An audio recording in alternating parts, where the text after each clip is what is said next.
Hey guys, hope everyone's having a wonderful day today. On this episode, I just wanted to talk to you guys about some of my successes in the garden this year. It's a little late and the garden is looking a little shabby because I've just been in here ripping out veggies and doing the veggie subscription. We've done 4 weeks out of 6, so there's 2 more weeks to go for the veggies. Basically, this summer has been mayhem for me, but there have been some veggie successes that I really I've been feeling really excited about.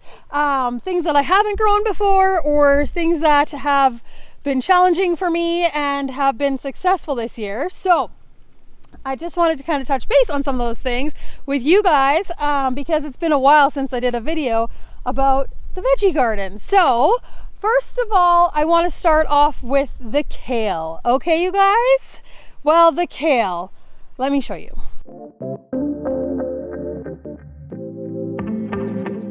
Splice Original.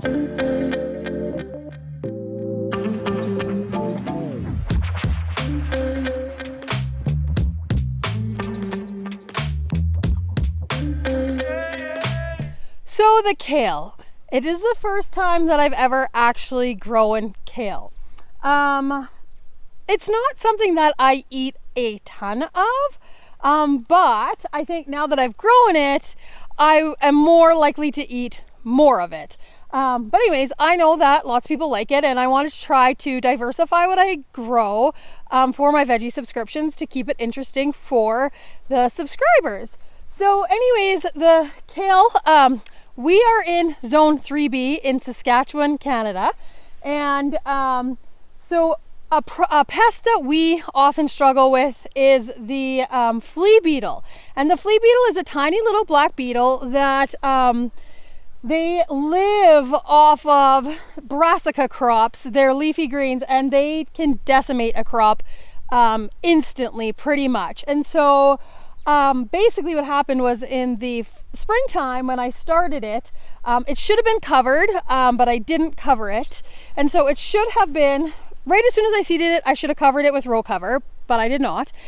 And so I saw it coming up the one day and I was so excited. I was like, oh my God, the kale's coming up. I was so pumped. Well, I left for the week, totally slipped my mind to cover the kale. Came back, there was no kale to be found. Nothing. So they were taken out by the flea beetles right early on in the season. So I replanted, I ordered more seed, replanted what I had, and then succession planted it, had it covered up. And yeah, so it has been successful after the second planting. So I feel like that's a huge win for me. And I love the way that the kale looks when it's growing. It is absolutely beautiful. Okay, yeah, so like check out how beautiful they are with that nice green in there and the purple, and they're absolutely beautiful. But the other thing that can happen with kale and brassica crops in general is that they are susceptible to the cabbage moth laying eggs on them. And so the cabbage moths are the moths that are white with the black spots on their wings, and they lay little eggs on everything. Let me see if I can find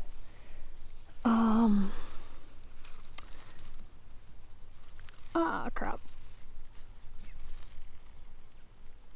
Okay, so that tiny little yellow dot there, that would be an egg that they've laid, and they're all over.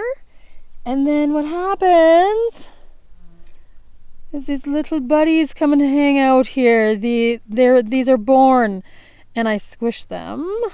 But yeah, that's what eats these little holes in everything. So to be very, very honest with you guys, I do spray my crops. So I am not, I don't spray everything, but I do spray the brassica crops. I did this year with BTK. It's a biological insecticide, and honestly, You know, for all the hard work and effort I put into gardening, I am not afraid to use a little help from every now and again. I just really strongly urge everybody to make sure that they wash all their produce really well when they get it. And yeah, you know what, my time and energy is valuable, and so I use that, because not only do they eat kale, but they will eat your cabbage, they will be in your broccoli, cauliflower, your Brussels sprouts, everything, any brassica crop, they will eat the leaves, they will trash it. And I mean, they can really make a mess of your crops. So I mean, I go around and I kill as many as I possibly can with my fingers. It's a little gnarly for some people. I don't care, I'm all good with it. But because I am not here every single day and I do not have the time to do that, I do use that. So and this has saved my life this year, you guys. So it's the Safers BTK concentrate. I will put it in the description so that anybody that is interested that struggles with their crops, there you go. Yeah, I mean, I love to do as much as I can without using stuff like that, but you know what, if it's not possible and I'm not gonna get a crop because I won't use anything like that, like, no, I just have to. I just have to. So that's number one, the kale. That was long-winded for talking about kale, but kale, success, super happy with it. I'm loving it a lot, so I'm very pumped that it came back for me this year. Number two, you guys, well, number two. So my number two, you guys, is the leek. I have never grown leeks before, and I wasn't sure how they would do out here. And in fact, I am struggling a little bit with them. They haven't been as easy as I thought they were going to be. You know, I've read up on how to grow them and like water and all that stuff, and still a lot of them have wilted back on me. I'll show you. Okay, like this one here, I'm not entirely sure what's going on here. I can't decide if it's too moist or if there's some kind of an issue going on with them. So I don't know. I mean, it's been pretty dry here. Not super dry, but it is a little drier than usual, and I'm not sure if it's been too hot for them or what. I don't know a lot about growing leeks yet. This was my first year, so you know, you guys, I have a decent amount that have made it. I have a few that are looking shabby, but anyways, this has been a bit of a success because there are some, and there is enough that all my subscribers are going to be able to get some by the end of the subscription. So I'm super happy about that.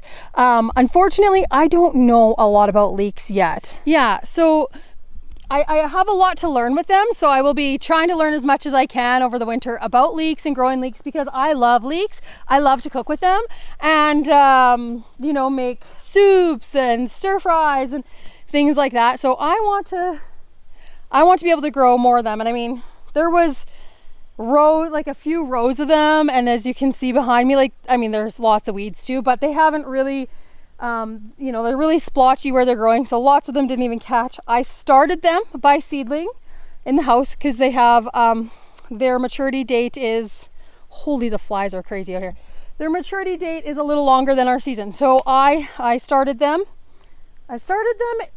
by seed in the off season, and then I actually planted some by seed just to see, and I honestly don't know if any of the ones I planted by seed did make it, because there is only 2 rows and there should have been 3. So, but I am super pumped anyways, because they are something that I've never grown before, and I'm really happy that they are turning out. So I learn something every year with gardening, and hopefully I'll be able to take away a lot from growing the leeks this year. So my next one, all right, you guys. Well, one of my favorite things to grow is celery. All right, you guys, here's my rows of celery, and you know what? It is turning out to be so good. I succession planted, so there are some that are quite a bit smaller than others, and I've already, this past week, everybody that gets a subscription got a full bunch of celery. Anyways, I love growing celery because It honestly tastes so different than in the store. It is so amazing and so yummy. So what is really cool about growing celery is that, you know, if you don't want to take the whole plant out, you can literally, these ones are pretty small, but anyway, you can go in there and rip them out or whatever, and they'll just keep on growing. Yeah, like the flavor of celery from the garden is amazing. Absolutely amazing. Like, I love it so much. So celery is my number 3. Yeah, so you can basically leave them in there and just take, so say you have a at-home garden and you want to plant like 3 things of celery and just have them for the season. You can just go in there and pull the pieces out. Stalk, I guess would be. Oh my god, just like, I can't even think today. Anyways, you just pull them out, they'll continue to grow. Amazing. One thing I think too, which I have not done, but celeriac, that's the celery root.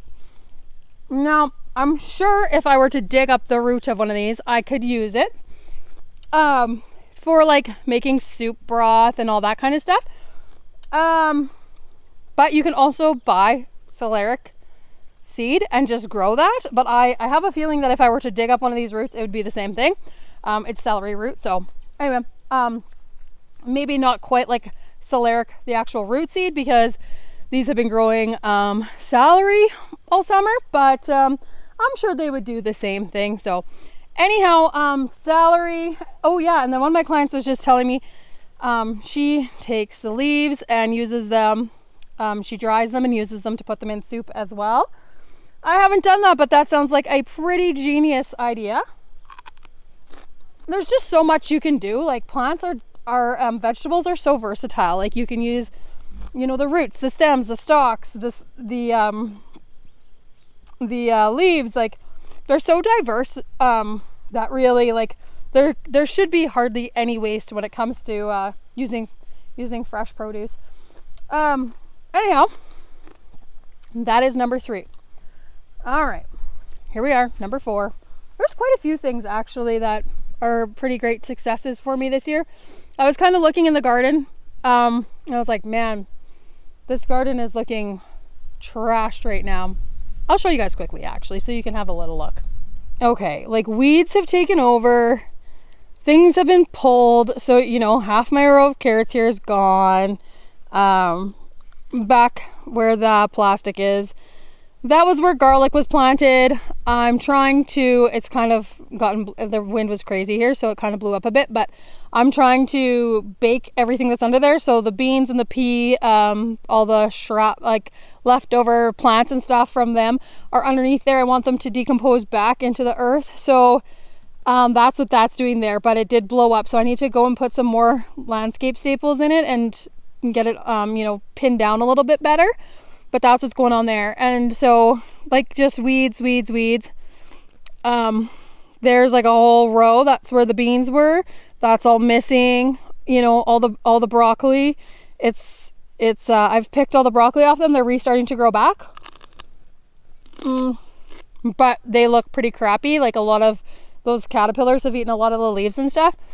You know, yeah. So there's just, everything's looking pretty rough. You know, like, my lettuce this year, just so shitty. It just didn't turn out. It was just too hot, and I replanted some, but I don't know if it's gonna make it because it's still so hot. But anyways, the nights get cool now, so you know, the lettuce likes that a lot better. Anyways, it's just kind of looking a little tired. Yeah, tis the season, you know. So my number 4 veggie that's growing, and I haven't harvested any yet, but I pretty much love them because of how cute they look when they're growing. I think I did a short video on this earlier, or maybe I did it on my Facebook. I can't remember, but I'm gonna show you guys. All right, check it out. Eggplant for the win. And this is why. Like, look at how cute this one looks. it's just so adorable, just popping out there. And like the flowers, like see that flower, how beautiful it is. And then it turns into just these awesome purple veg. Oh yeah, look at this little guy just starting in there. But I'm just like so happy about how these turned out, because I have grown eggplant before, but I haven't grown eggplant out here at the farm yet. And so they're doing wonderfully. Each one has quite a few eggplants on them. So yeah, check it out. Like they're really starting to grow.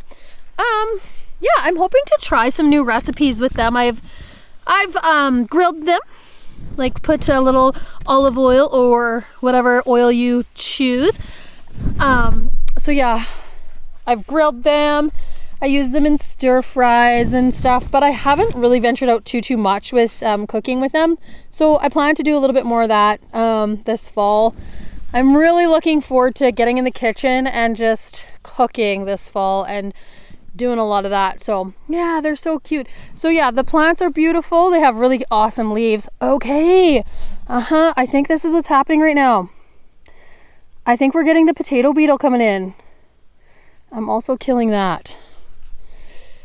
Yeah, sorry you guys, but I have seen these, and I'm pretty sure that is the potato beetle, and they like the nightshades. I do think that's what it is. So anyways, they go on the leaves of the potatoes, the eggplant. I also see them on the turnips and the rutabagas. So I'm not really sure exactly. Like I've had them on potatoes before. Our potato plants are all pretty much toast. I should quickly run down there. I'm gonna go check quick. Like the plants are done. I just need to get down here and dig up more of them. I just haven't had time. So I'm gonna just check it out and see if they're all over the plants. They might very well be, and I might have missed it. All right, here's like one plant still standing. I don't see. Okay, and like, here's the other thing too.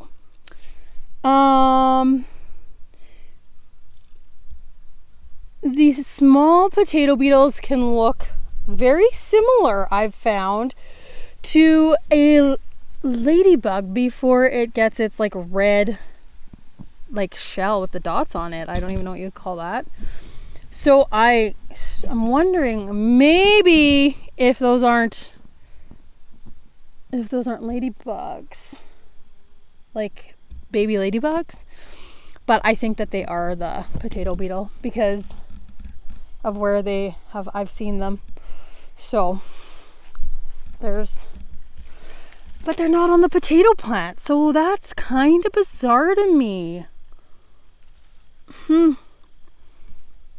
I don't know. The potato plants look harsh, but there's potatoes under there. Okay, and so my number 5 thing that I am super happy with this year.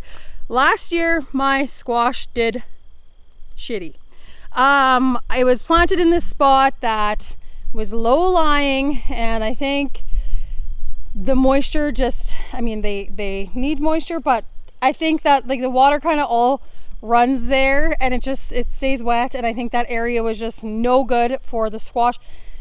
Honestly, that's where I planted the corn this year. The corn's doing deadly, but I also had Mark come in with the cultivator and kind of level things out a lot more, so there wasn't any of this pooling stuff going on.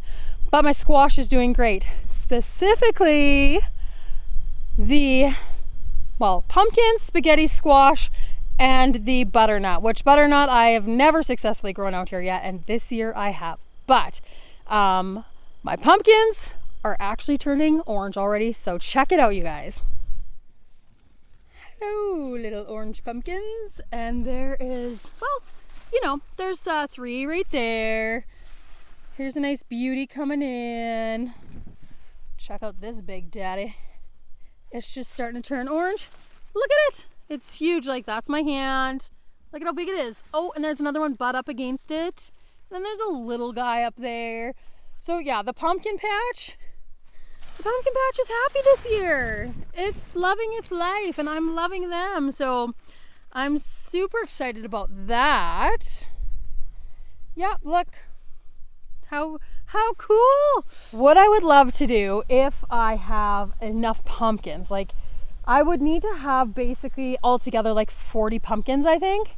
But because I would like to give pumpkins to my subscription members. But I would like back home where I live in my home's in Buena Vista, Salon's in Regina Beach, but anyways, they're pretty much the same town. They don't want to hear that, but it's pretty much. But anyways, so Buena Vista, they do a pumpkin carving contest, and I think it would be super awesome to donate the pumpkins to that this year. So I'm really hoping that in this whole pumpkin patch, because it goes out, and the pumpkins I can see pumpkins all in the weeds over there. If I have 20 I can donate, I want to do that. I think it would be awesome to do that for the community that I live in. So fingers crossed that there's going to be 40 pumpkins, which I think, I think we're going to be good. Like, I honestly do. Like, there's a lot of pumpkins. Like, there's more of them everywhere. But okay, so we also have spaghetti squash in here, and I have harvested a ton of spaghetti squash this year already. I made a delicious recipe last night. Spaghetti squash, Parmesan spinach, with some heavy cream and garlic. So good. Anyways, I'll be whipping that up a lot more. But then squash I'm clumping all into one category because they are kind of all the same. I mean, the zucchinis, they've done wonderfully as always. The very last thing I'm very proud of this year, I'm proud of my whole garden as an entirety, because everything grew pretty great this year, and I just really can't complain about it. But there's things that I've been trying to grow, like butternut squash. I have planted it before, just nothing came out of it. So bummer, but I want to, that's what I love about gardening. Like, you can just grow every year and learn more, and so that's what I love so much about it. So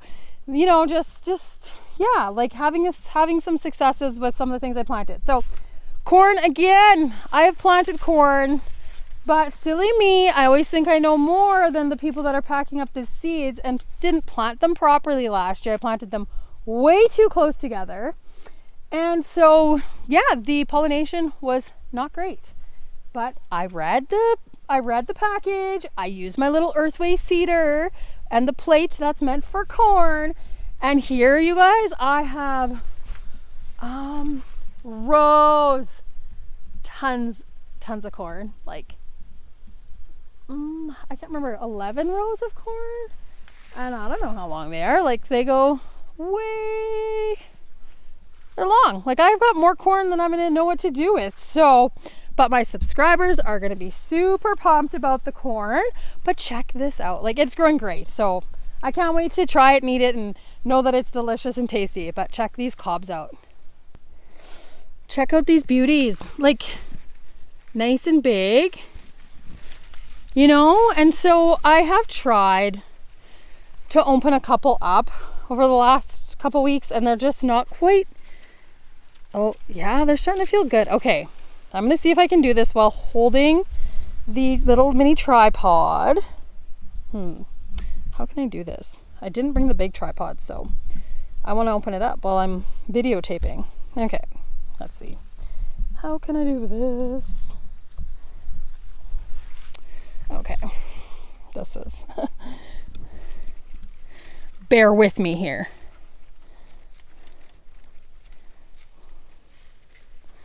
Okay, I may just need to set this camera down for a momento. Oh, it lost a little leg. Oh my gosh. Clearly I'm a gardener and not in movie productions. Okay, you're gonna look at the earth for a second here. Sorry guys. Well, hello there, corn! Oh my goodness. So like these are pretty close to being ready. Like they're not full to the top, but like look at that beauty. Oh, so good. Okay, so super jazzed about that. Checked it out. I'm gonna close it back up. This may not work out good. May get some bugs in there, but we got lots. Anyways, the corn, like looking so good. Oh my goodness, I'm so pumped, and my veggie subscribers are gonna be so excited. So I am taking a prairie horticulture certificate program. It's a online program through the University of Saskatchewan, and you take, it's 9 classes you take, and then you get a diploma in prairie horticulture, or sorry, a certificate. Anyways, and you have 4 years to complete it. So I have done, I've done it for a year, and I didn't take any classes last winter because I got sick. But anyways, and I was going to take a class this fall, but I actually am deciding not to. I have been very tired and burnt out and feeling quite overwhelmed this year, so I think I'm going to take it in the winter time.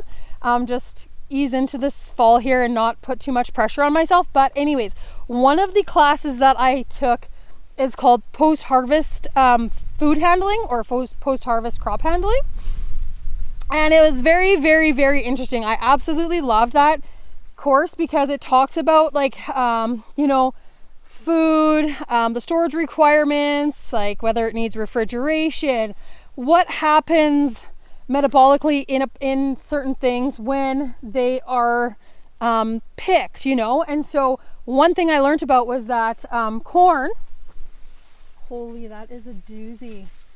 Corn, the minute you pick it, the sugars start to turn to starch. So you really want to pick corn either at the coolest part of the day, or you want to pick it and like instantly chill it, like instantly take the field heat out of it. And so in years past, I didn't know this. And so I've grown like a few just like in my backyard garden. And so I'd pick them and they'd be out in the sun all day, and then I'd take them inside and I'd be like, they're like chewy and rubbery.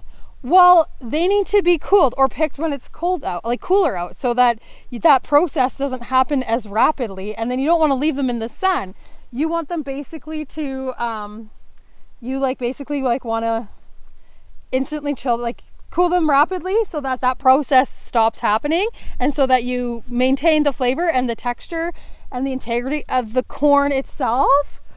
Oh man, that was so interesting to me. So, or you want to pick it right before you want to eat it. That's the other thing too. So you don't want to just be like picking it, put it in your bucket, letting it hang out there for the whole day and then dealing with it.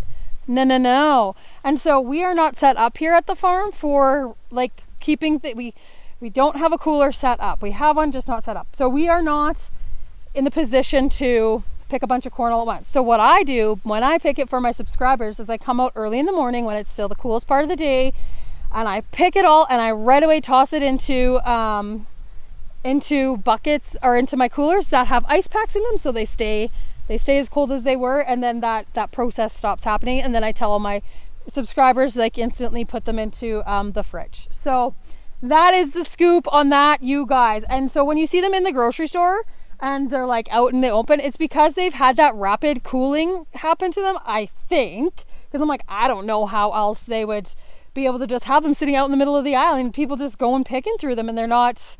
So yeah, I think that process of instantly cooling them stops that from that the starches from, or the sugars from turning into starch. Okay, so anyways, this video is probably going to be quite a bit longer than I anticipated because you know me and I just love to chat.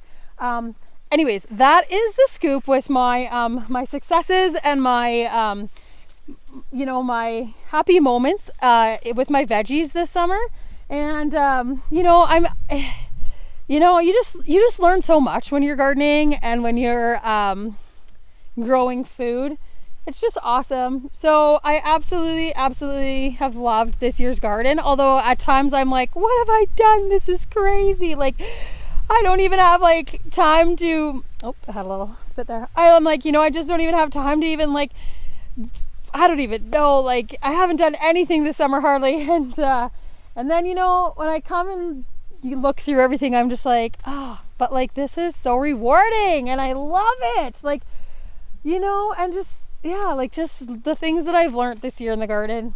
Again, every year I do. It was just like, oh man, I can't. And then it's like, I can't wait till next year to implement some of the things that I learned this year. So that's the addiction of gardening, and that's how it just spirals, and you end up with this garden that is massive.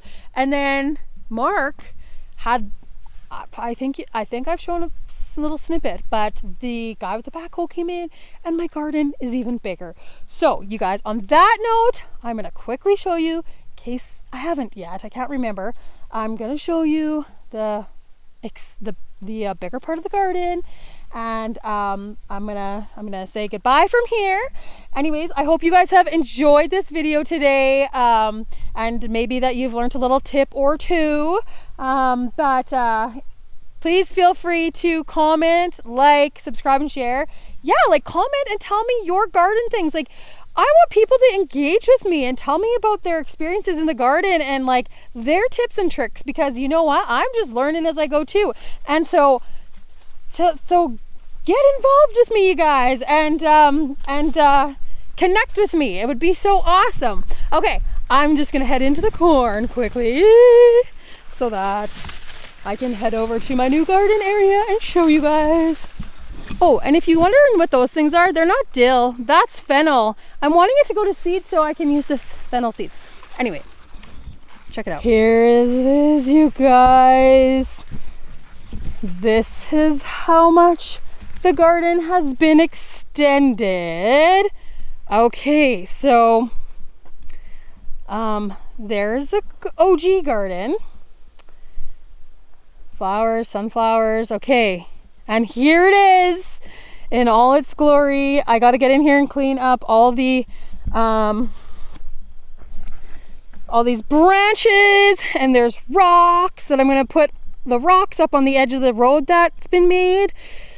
And yeah, but look at how much bigger it's going to be. And then we're going to bring in some poo-poo from the corrals and add that in here too with some straw, and just like get it feeling fabulous and awesome. All right, guys, so this is it. Actually, we're gonna wrap it up now and call it a day. Thank you guys for tuning in again, and definitely subscribe, comment, like, and share, and have a wonderful rest of your day. We'll talk to you soon.